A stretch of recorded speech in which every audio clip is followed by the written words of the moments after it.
Bonjour et bienvenue au 4e épisode du Balado Voix, ma voix, ma santé, mon métier.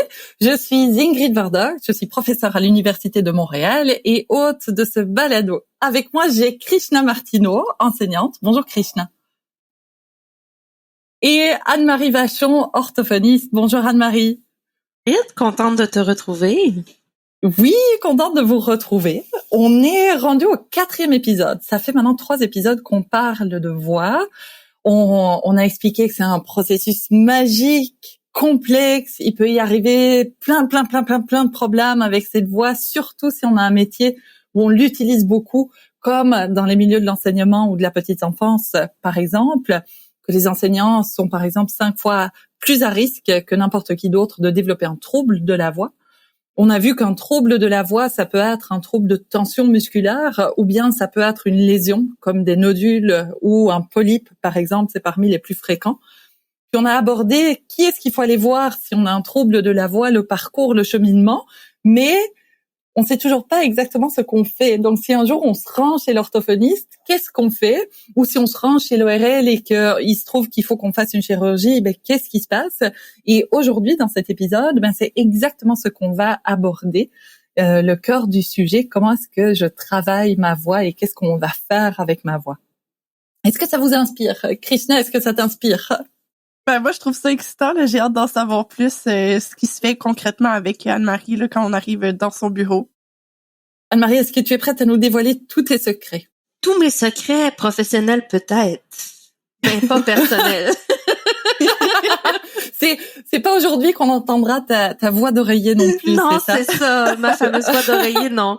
Non, mais c'est c'est sûr que ça me parle, Ingrid, parce que tu sais, c'est mon quotidien là. Cet épisode-là, c'est mon quotidien en tant qu'orthophoniste là. Ouais, mais tu vois, ça me fait penser pour reboucler avec notre premier épisode où on parlait de la voix, de l'identité. Est-ce que tu as une voix d'orthophoniste, Anne-Marie? Est-ce que quand t'es dans ton rôle professionnel, comme Krishna nous expliquait qu'elle avait sa voix d'enseignante, est-ce que toi, t'as ta voix d'orthophoniste? Je dirais pas que j'ai une voix d'orthophoniste, mais j'ai une façon de m'exprimer qui comprend des stratégies vocales, entre autres, qui va être vraiment différent de ma voix courante là, avec mes amis ou plus sociale, là, qu'on pourrait dire là, ou encore de ma voix de maman là. Mais c'est ça. Donc oui et non. OK, on aura peut-être l'occasion de voir après si on te demande d'illustrer des affaires qu'on fait en orthophonie par exemple. Est-ce que c'est plus en lien avec ton discours d'orthophoniste ou ta voix d'orthophoniste? Je pense que c'est plus en lien avec le discours. Hein. Ouais. Mais tu sais, le discours est quand même fait. On doit mettre en place des stratégies vocales pour avoir un discours cohérent, posé, là, tu sais, puis pas se fatiguer parce que, tu sais, oui, on parle que les enseignants parlent constamment, ils sont en projection, mais moi aussi, dans ma journée, je parle constamment et je fais toutes sortes d'exercices vocaux. Donc, exercices vocaux. On va vraiment y revenir, mais c'est vraiment l'aspect passionnant parce que ça nous renvoie aussi à l'identité, à qui on est, à la personnalité, puis cette difficulté de changer sa voix, alors que pourtant notre voix, elle est hyper flexible.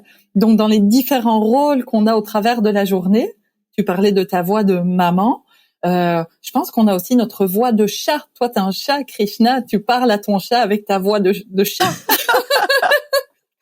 Donc on est habitué à modifier notre voix, mais c'est associé à certaines parties de notre identité. Donc quand il faut la changer, mais avec une identité qui elle ne change pas, c'est là que ça devient difficile, je pense. Mais ce avec quoi je voulais qu'on commence aujourd'hui, c'est écouter notre invité récurrent, le docteur Gagnon, qui va nous parler de la chirurgie, parce que c'est effectivement, on a compris, on peut en arriver à faire une chirurgie au niveau des plis vocaux, même si ça reste rare. Mais qu'est-ce qui se passe? À quoi est-ce qu'on doit s'attendre si un jour on est face à ça? Je vous propose de l'écouter à ce sujet-là. C'est parti. En général, les gens qui ont des lésions, qu'elles soient nodulaires ou polypoïdes, en ce qui me concerne, vont être vus en orthophonie pré- et post-opératoire. On veut les préparer à ce qui va se passer après. Et je suis un individu qui est personnellement très défensif. Ce que je veux dire par là, c'est que je veux m'assurer qu'on a tout fait. Et j'ai déjà vu 2 fois en 27 ans des polypes que je disais autrefois être des lésions qui ne disparaissent jamais, disparaître avant que mon bistouri n'arrive. Est-ce que c'est la majorité des cas? La réponse, c'est non dans le cas des polypes. Mais pour ce qui est des nodules, c'est fréquemment arrivé. C'est-à-dire que la thérapie orthophonique soit faite adéquatement par le patient, adéquatement par le professionnel. Et est-ce que c'est fréquent quand ça se fait que je vais intervenir chirurgicalement sur les nodules? Pas les lésions que j'opère le plus. Pourtant, c'est celles que les gens craignent le plus. Mais en général, ces lésions-là sont des lésions réversibles. Ben, si je comprends bien, c'est qu'on peut pas s'attendre à juste se faire opérer puis c'est fini. Donc, il y a un passage à un moment donné chez un orthophoniste ou une orthophoniste. En tant qu'orthophoniste, toi, tu disais, toi, Marie, qu'est-ce que tu penses quand t'entends ce discours-là? Ben, en fait, tu sais, moi, j'aime ça, l'entendre dire deux choses dans de ce témoignage-là. Il dit, moi, je veux m'assurer qu'on a tout fait. Hein? Fait d'où il dit l'importance de voir l'orthophoniste pré et post. Et qui dit, tu sais, c'est pas les lésions que j'opère le plus, mais pourtant c'est ceux que les gens craignent le plus. Mais effectivement, il y a beaucoup de choses là-dedans, tu sais, parce que ils les craignent le plus parce que selon moi, c'est les plus fréquentes. C'est ceux qui courent dans leur milieu, hein. Tu sais, c'est ceux que les amis ont eu, c'est ceux que, tu sais, bon. Donc, je pense que c'est le mot qui court. Donc, on veut pas en avoir. On se dit, ok, on veut pas que nos cordes vocales aient des lésions. Puis, c'est ça, c'est vrai. Mais justement, c'est le fait d'arriver en orthophonie puis le préopératoire, là, parce que souvent, on a le préopératoire, mais qui ne finit pas en opératoire, tu sais. OK? Donc, on a le préopératoire, ils arrivent parce qu'ils ont des nodules. On leur a jamais dit qu'ils pourraient peut-être avoir une chirurgie, mais dans le fond, c'est ça un petit peu, c'est un préopératoire. Puis, on leur explique quel est le processus derrière les nodules, que le processus, le mot réversible, c'est vraiment important. Je vais encore dire grossièrement qu'est-ce que j'explique à mes patients, mais je leur dis, nous, en orthophonie, on peut émettre un changement dans votre geste vocal sans aller toucher à vos cordes vocales, donc sans engendrer une blessure ou une cicatrice. Est-ce que je peux vous faire écouter la suite du discours du docteur Gagnon justement à ce sujet-là, et ça va vraiment résonner avec ce que tu dis là, Anne-Marie. Attention, c'est parti. Autant auparavant, les gens ne voulaient pas se faire opérer, autant les générations plus jeunes, c'est enlevez-moi ça que je continue à travailler. Faut que le blé rentre. Désolé, mais c'est pas comme ça que ça fonctionne. C'est pas un quick fix. Ça prend du temps et faut s'assurer qu'on fait la bonne chose parce que malheureusement, quand un docteur opère, on laisse une cicatrice. Quand j'utilise un outil, quand je coupe quelque part, il est inévitable, il va y avoir une cicatrice. Mon travail est de m'assurer que vous ayez la plus belle cicatrice possible et qu'elle aura le moins d'impact possible sur un petit instrument qui mesure à peu près 2,5 cm de long et qui vibre à 200 fois par seconde. Fait que ça, en général, ça les replace un petit peu, ça les refroidit, puis de leur dire qu'ils pourraient faire un mauvais processus cicatriciel et malheureusement avoir une plus mauvaise voix après, ce qui n'arrive pas fréquemment, mais qui est tout de même possible. Êtes-vous prêt à accepter le risque qu'on intervienne hâtivement et que malheureusement pour vous, on ait un mauvais résultat? Je préfère qu'on mette toutes les chances de notre bord, qu'on essaie tout ce qu'on a essayé. Et si on voit qu'on n'est vraiment pas capable d'améliorer votre condition, ben là, on pensera à un geste chirurgical. Le geste chirurgical est un geste qui n'a pas de retour en arrière. On le fait, ça ne sera plus jamais pareil après. Ça rejoint, Anne-Marie, ce que tu disais, oui. Je pense, dans le dernier épisode ou celui d'avant. Est-ce qu'on peut perdre sa voix? Et tu disais, ben oui, on peut perdre sa voix. Peut-être pas la voix, mais sa voix. Mm-hmm. Et c'est ce qu'il dit, hein. Ce sera juste plus pareil avant. Exactement. C'est important de le savoir aussi, là, d'être au courant qu'il y a des répercussions sur la voix qu'on connaissait qui va peut-être être modifiée par la suite. Parce que c'est pas de la magie, hein, Krishna, c'est ça. Non, c'est vraiment pas de la magie. Puis tu sais, comme d'où le poste. On fait le pré pour récupérer, on fait le poste pour récupérer aussi, hein, parce que tu sais. Puis moi je dis souvent aussi, c'est que si on s'est rendu au poste, c'est que le geste moteur, il est pas nécessairement aussi bien changé qu'on aurait dû. Donc, ça se peut, c'est encore un travail, parce que c'est rien de garanti que ça en reviendra pas. C'est plate. C'est un reconditionnement. Oui. C'est un reconditionnement à faire. Exactement. Je pense que le reconditionnement, c'est intéressant, là, ce terme-là. Là. Oui, moi, j'aime ce terme-là, Krishna, le reconditionnement. Et j'aime ça parce que je trouve que ça rend compte aussi de la complexité. On sait que c'est pas facile de se reconditionner. Et la production vocale, on l'a déjà dit, c'est quelque chose avec lequel on est. C'est un patron moteur automatisé qu'on est capable de faire dès le début et donc qui est sur-automatisé et venir changer quelque chose qui est de telle manière sur-automatisé, c'est vraiment pas simple. On a un témoignage de Stéphanie, l'enseignante avec un polype, qui elle est passée par une chirurgie et aussi par de l'orthophonie. Et je vous propose qu'on l'écoute. J'avais eu un rendez-vous avant l'opération. Ils m'ont donné des exercices à faire avant l'opération et après l'opération. Mais tu sais, j'ai vu l'orthophoniste peut-être 1 mois et demi, 2 mois avant l'opération. Tu sais, c'est comme la physio, c'est comme faut que tu fasses les exercices. Là, je les ai faits au début, mais là, c'était la fin de l'année scolaire, fait que j'avais pas le temps, j'oubliais, je passais par-dessus. Puis quand j'ai eu l'opération, j'ai voulu les refaire, mais je lisais la feuille qu'elle m'avait laissée, et je me rappelais pas tout comment les faire comme il faut, puis fait qu'il aurait fallu que je reprenne rendez-vous après pour la revoir, puis faire un petit rafraîchissement, ce que j'ai pas fait, là.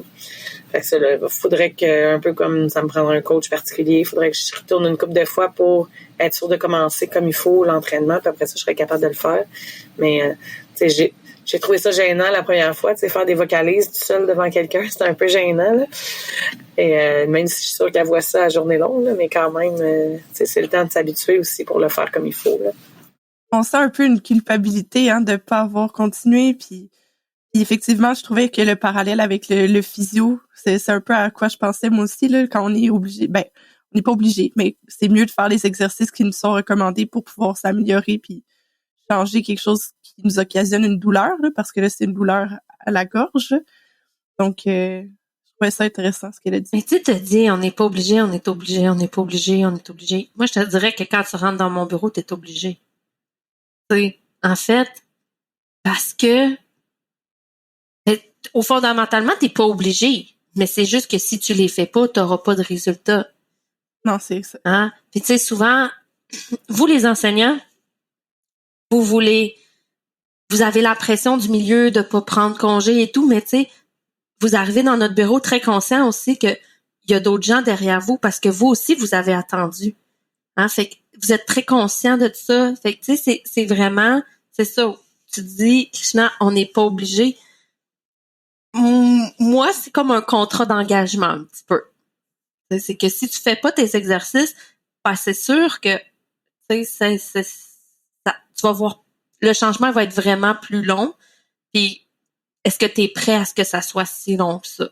T'sais? Précédemment, on parlait, Madame Defoy nous disait que c'est 2 blocs de 4 rencontres, donc un certain temps. Puis moi, je disais, c'est à peu près la même chose, mais c'est chez les gens qui s'impliquent, puis dont les exercices ont un effet, mais c'est sûr que quand il manque d'implication, c'est un peu comme dans tout. Il va manquer de résultats aussi. Oui, tout à fait. Mais je comprends le point de faire ça comme un contrat d'engagement puis de le faire pour soi, puis de se trouver les moments où de se créer une routine pour que ça soit plus facile à intégrer au quotidien. Là. Je pense quand même que c'est une discipline à avoir pour pouvoir s'améliorer. Tu sais, quand tu parles d'engagement, c'est ça, tu sais, justement, moi, c'est ce que je vais chercher avec le client qui a un trouble de la voix, tu sais, c'est que si toi, ça te convient de faire tes exercices à tel moment, on va trouver des exercices qui peuvent se faire à tel moment parce que c'est tel moment que tu as de libre, tu sais. Fait qu'on va vraiment s'ajuster. Notre contrat d'engagement, il va avoir les arguments du client puis les arguments du thérapeute, tu sais, dans le sens que moi, je veux travailler des choses, le client, l'enseignant veut travailler des choses, tu sais, on va vraiment venir mettre ça en symbiose. Voilà, oui, j'aime ça. Cette idée-là que tu t'engages réellement de part et d'autre. Donc, comme tu dis, Krishna, non, t'es pas obligé de t'engager. Mais alors, le contrat est pas signé et l'orthophoniste s'engage pas non plus. Je pense que c'est ça. Une fois que ce contrat il est signé, il y a un engagement mutuel des deux parties où les deux se lâchent plus. Exactement. Et où tu vas gagner, tu sais, c'est gagnant-gagnant, tu sais. Il va y avoir des changements. Donc, quand il y a des changements, c'est qu'on veut avancer. Et là, c'est moi, tu sais, moi, je suis contente en tant que thérapeute que mes clients avancent, qu'ils fassent des progrès. Donc, c'est à moi de leur donner d'autres stratégies, d'autres exercices pour les faire avancer davantage vers l'obtention des objectifs, tu sais, de leurs objectifs. Donc, oui, je pense que le terme contrat d'engagement, tu sais, ça a de l'air gros. Tantôt, j'ai dit, t'es obligé, t'es pas obligé. Oui, t'es obligé, tu sais. Ça a de l'air gros, là. Attention, hein. On ne rentre pas comme ça dans le bureau d'Anne-Marie Vachon. Non, tu sais, c'est ça. Mais tu sais, tout le monde dira puis aller en orthophonie, mais non, c'est pas ça. C'est juste d'être réaliste face à, c'est la même chose que je dis, c'est pas une intervention pharmacologique, là. C'est pas des pilules que je vous donne qui vont changer un processus. C'est l'apprentissage d'un nouveau geste moteur. Mais est-ce que je peux dire quelque chose qui moi me désespère un petit peu? C'est justement quand on a ces longues listes d'attente où tu te dis le moment où la personne finalement a le déclic et se dit je vais prendre soin de moi maintenant, il faut que je fasse quelque chose et que la motivation est là et que là quelque part la personne elle s'engage, puis il y a tout un parcours du combattant avant de finalement être référé et puis d'arriver à son premier rendez-vous où là la situation du quotidien a peut-être changé, puis il y a peut-être plus la possibilité d'engagement qu'il y avait au moment où la décision a été prise. Je trouve que mais je pense qu'on peut parfois perdre des binômes qui auraient pu être fonctionnels orthophoniste-patient à cause de ces délais. Est-ce que ça t'arrive toi parfois que finalement tu as quelqu'un qui a une place, qui a son rendez-vous et puis là c'est plus le moment en fait. Ou bien non, ça arrive pas. Les gens, c'est toujours le moment pour eux de faire de l'orthophonie. Ben, je pense que ça arrive, mais je pense que ça arrive moindrement que des patients exaspérés de leurs conditions et de leur parcours du combattant. Mais oui, ça arrive des patients qu'on appelle puis ils nous disent oh non c'est correct, tu sais, ou tu sais, je vais donner un exemple. Des enseignants qui ne veulent pas travailler pendant une année scolaire, qui se disent pas disposés, qui veulent reporter leur rendez-vous à l'été pendant la pause, ben c'est parfait, mais des fois, ils vont sauter le tour parce que à l'été, ça veut pas dire qu'on va avoir la place pour les prendre non plus. Donc, ils vont attendre une autre année supplémentaire. Donc là, c'est comme tu sais, c'est de la disponibilité aussi, tu sais, là, à ce moment-là, souvent, tu sais, quand on est prêt à retarder, ben, on est prêt à retarder une fois, deux fois, tu sais. Fait que je pense que oui, ça l'arrive, mais à une moindre proportion que les gens qui sont au contraire, là, tu sais, viens me sauver, là, tu sais, viens m'aider. Dans le fond, ça devient comme d'implanter ça à son quotidien pour que ça devienne une nouvelle habitude de vie. Ça prend quand même un certain temps, là. Quand on veut changer quelque chose dans notre mode de vie, faut se laisser le temps. Donc, faut laisser le temps au temps là, de faire son action. Mais je pense que quand on peut voir les bénéfices, c'est là que on sent que on voit toute l'utilité là, de faire ce processus-là pour soi. Oui. Moi, je dirais, Krishna, dans la thérapie vocale, pour moi, il y a deux volets.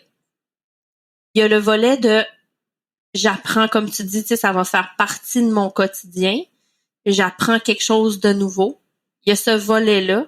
Puis il y a le volet aussi de je suis capable de mettre en place des stratégies qui sont quand même assez rapides et qui ont un effet bénéfique aussi à long terme.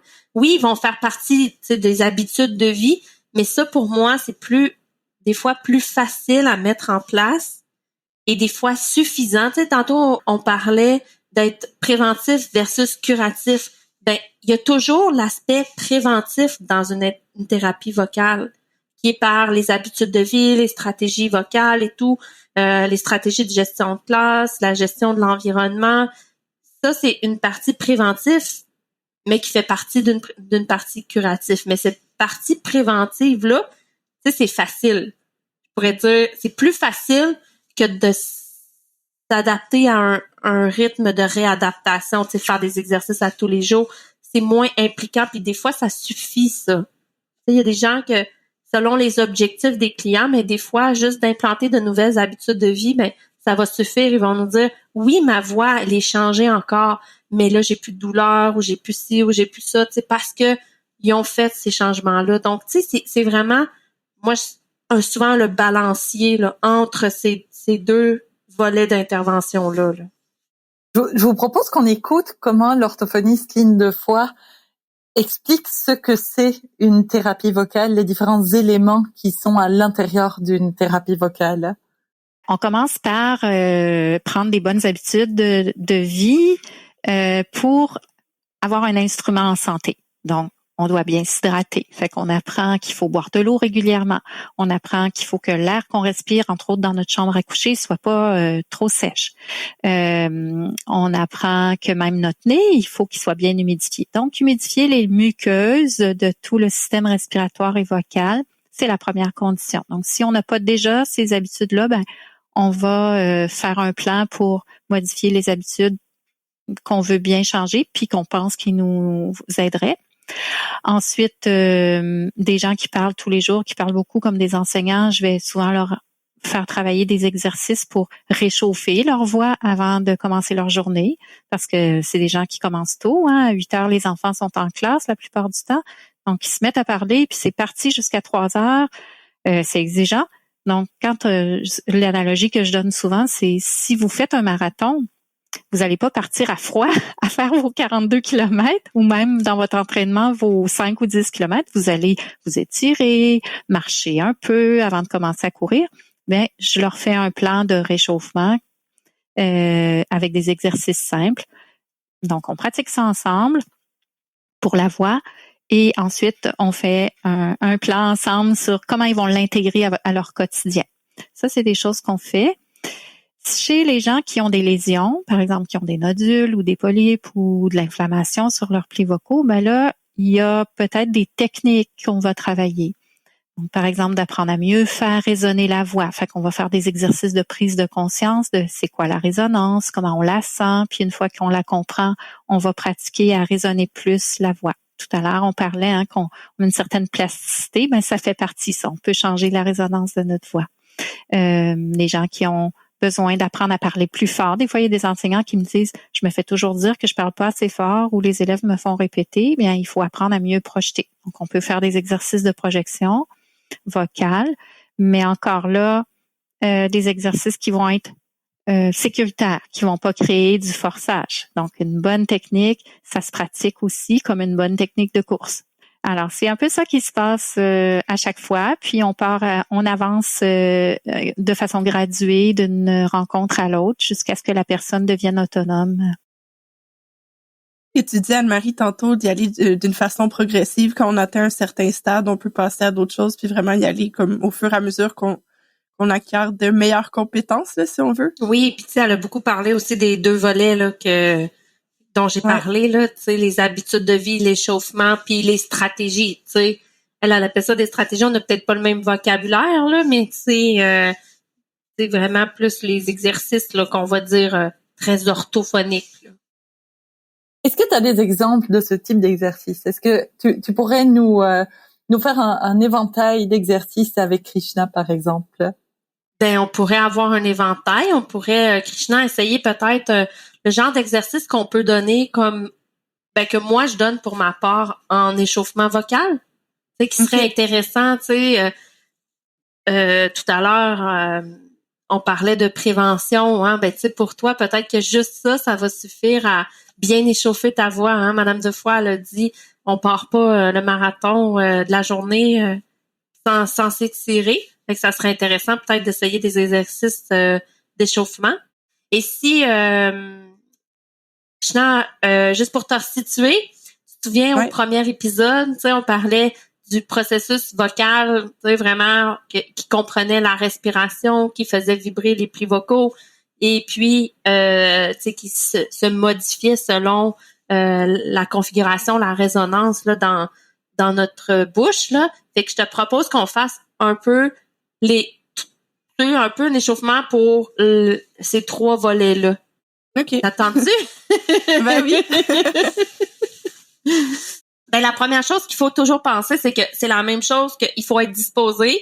Puis quand on parle de voix, ben c'est toujours d'avoir une bonne posture, d'être soit bien assis ou bien positionné debout, de justement, tu sais, cet allongement-là, tu sais, de dire que on est de base pour bien projeter la voix, c'est la posture, mais c'est même pas juste pour projeter la voix, c'est pour produire en général la voix, tu sais. Donc, le premier exercice qu'on pourrait faire, Krishna, c'est vraiment de juste souffler, OK, avec un long S, comme pour vraiment sentir le souffle qui va venir en continu, hein, parce que ce qui fait vibrer les plis vocaux, c'est vraiment le souffle en continu. Fait qu'on va juste allonger notre souffle.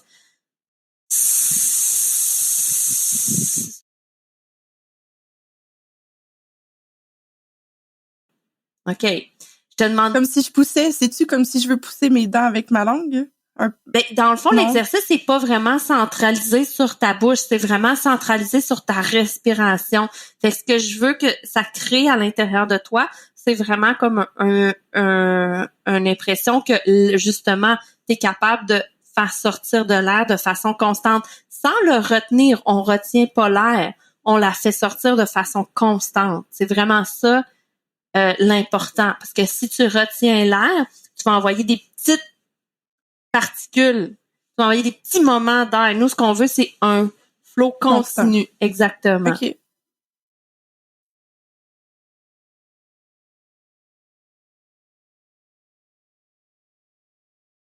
Est-ce que tu l'as eu, cette impression de vide-là? Ouais. Ben, il restait plus grand-chose à la fin. Hein, puis c'est tout simple, parce que justement, tu sais, ça vient vraiment chercher, tu sais, l'impression de vider. Fait qu'on peut commencer par ça, puis c'est vraiment, tu sais, tout simple. Il n'y a pas nécessairement de voix, nos plis vocaux sont pas en contact. J'allais dire, parce que là, tu es sur un S. Justement, on peut peut-être faire une parenthèse, parce qu'on parle de ces plis vocaux depuis le début de nos épisodes, et puis on sait qu'on peut pas les voir, mais on n'a jamais dit qu'on peut les sentir. Exactement. Et si on dépose nos doigts, par exemple, sur notre larynx, et le larynx, il est au milieu de notre cou à peu près, c'est une partie un peu plus dure, mais on peut poser, c'est au niveau de la pomme d'Adam, ce qu'on appelle la pomme d'Adam. Ouais. Et si tu fais ton S comme tu viens de le faire, Krishna, tu sens normalement rien en dessous de tes doigts.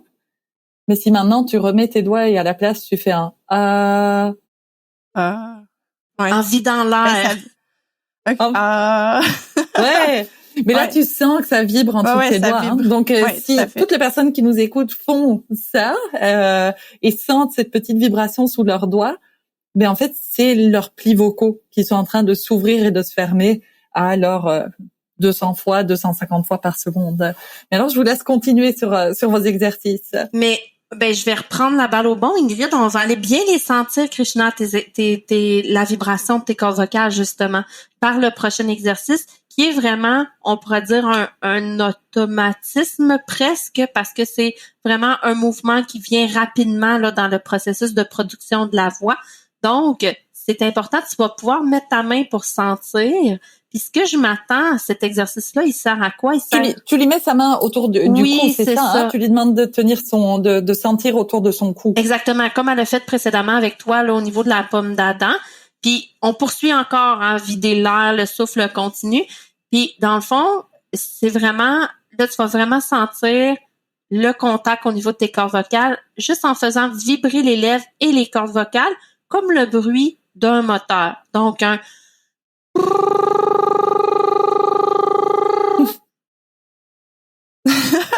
Est-ce qu'on comprend Stéphanie qui disait qu'elle trouvait ça gênant, les exercices de voix? Bon, oui. Si on trouve ça gênant, OK, on laisse le cerveau ailleurs. On n'y pense pas. Hein, je l'ai dit, c'est un automatisme. OK? Donc, faut pas penser à qu'est-ce qu'on fait, on fait juste penser à comment on se sent. Hey, c'est difficile. C'est difficile, probablement, Krishna, parce que tu restes dans le contrôle. OK? Ouais. Le but aujourd'hui, c'est pas nécessairement, c'était juste de les présenter, c'est pas nécessairement que tu l'aies ou tu l'aies pas, là. On n'est pas en thérapie vocale, toi puis moi, Ingrid, là. Mais le but, c'est vraiment que tu comprennes justement que, c'est pour ça que je te dis, on laisse le cerveau ailleurs, parce que notre cerveau, il contrôle, tu sais. Là, on est dans le mouvement naturel, hein. Si on se souvient, là, les petits bébés, là, ils font ça rapidement, parce que c'est une réaction, leur cerveau comprend que les cordes vocales peuvent faire ce mouvement-là. Et que ça fait un bruit aussi, j'imagine. Exactement. Donc, eux, ça a un autre apprentissage, mais pour nous, en thérapie vocale, c'est vraiment pour aller rechercher vraiment un mouvement sain là, de vibration. Puis le dernier exercice que je te proposerais, Krishna, on parlait des 3 étapes, hein? Respiration, phonation, qui est plus la vibration de nos cordes vocales. Puis au niveau de la résonance, OK? On va aller chercher, tu sais, une voix qui utilise justement l'amplification qu'il y a dans notre bouche, toutes les muqueuses qu'il y a, toutes les os aussi qui nous permettent de faire résonner la voix. Donc, là, j'hésite entre 2 exercices, mais simplement, OK? Je vais te faire vraiment comme une sirène de bateau. OK? Fait que vraiment, tu vas me faire un genre de i ou ni, ou tu sais, comme un peu un son dans ton nez nasal, mais tu vas le sentir vraiment monter. Fait que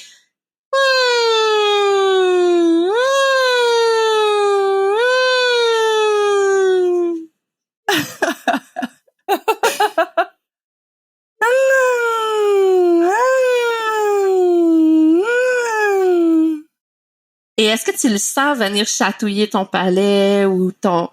Mais un petit peu, mais là, j'ai essayé de voir ma respiration, qu'est-ce qui se passait. Parce que c'est comme si j'ai oublié de respirer dans le faisant.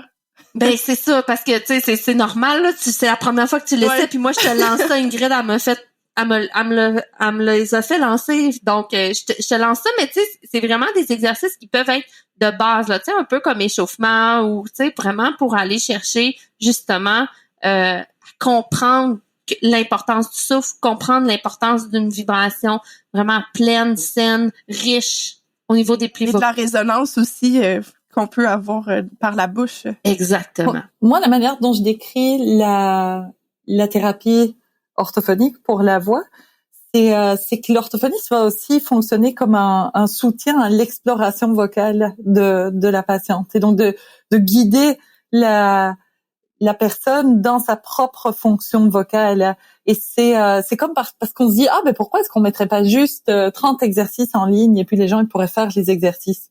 C'est qu'en fait, l'orthophoniste va pas juste faire des exercices. T'es constamment, Anne-Marie, en train de commenter ce que la personne fait. T'es à l'affût du geste vocal de la personne constamment, du ressenti de la personne pendant qu'elle fait son geste. Mais c'est la rétroaction directe. Ouais, c'est ça, c'est la rétroaction.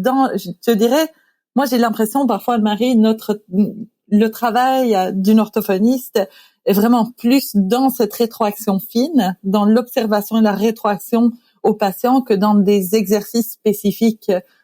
Qu'est-ce que tu penses de ça, toi? Je suis tout à fait d'accord, Ingrid, avec ce que tu viens de dire. Puis moi, je vais aussi le lier à ce qu'on a déjà dit par rapport à l'identité ou à s'approprier un changement dans notre voix. Hein.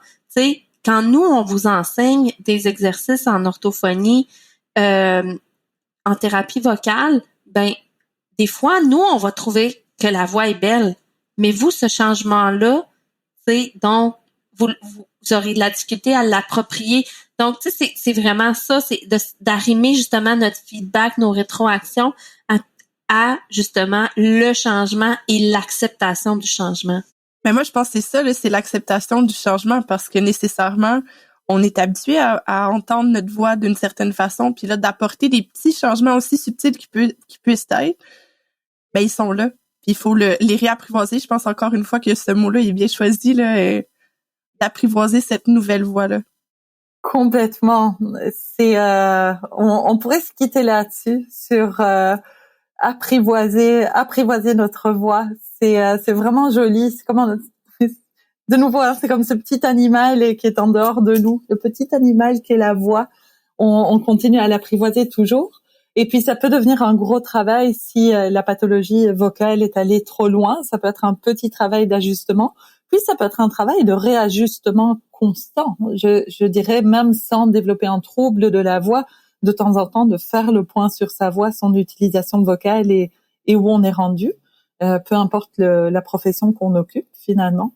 Si vous deviez avoir un mot de la fin pour cet épisode, si on n'a pas fait ça pour l'épisode 2 et 3, on l'avait fait pour le premier, mais pour celui-ci, vous retenez quoi de ce dont on a parlé là?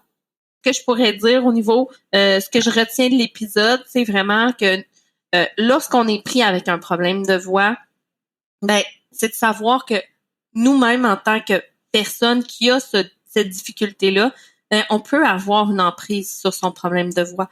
Que ça dépend pas de d'autres personnes, c'est juste qu'il faut s'entourer des bonnes personnes.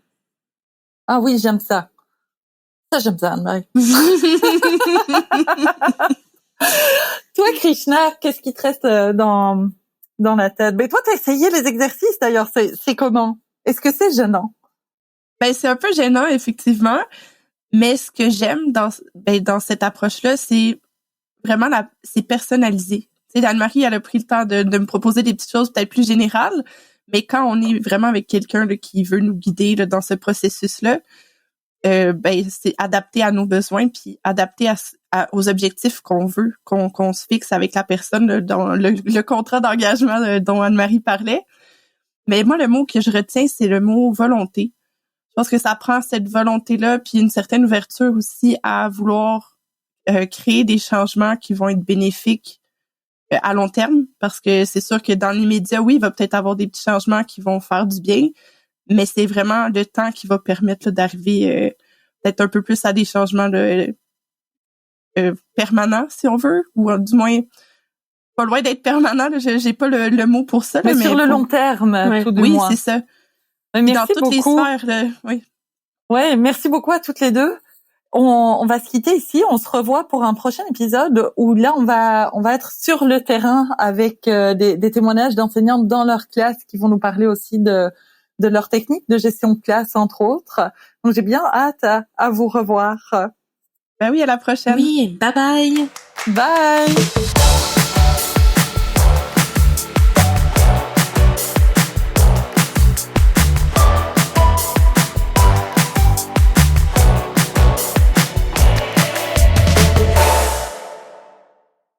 Vous venez d'écouter le 4e épisode du Balado Voix, Ma voix, ma santé, mon métier, formé par l'équipe de la professeure et chercheure Ingrid Verdoc en collaboration avec la Centrale des syndicats du Québec et l'Université de Montréal.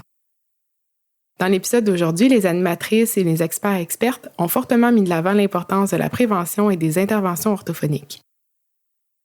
Vous avez sans doute remarqué que le Dr Simon Gagnon est omniprésent dans les épisodes que nous vous partageons depuis le début.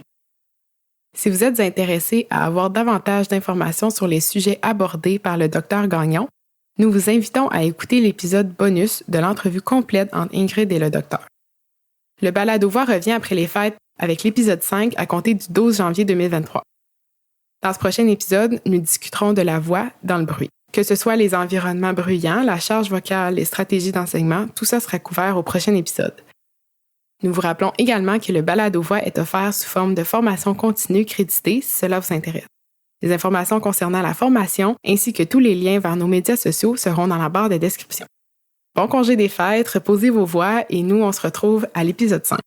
Bye bye!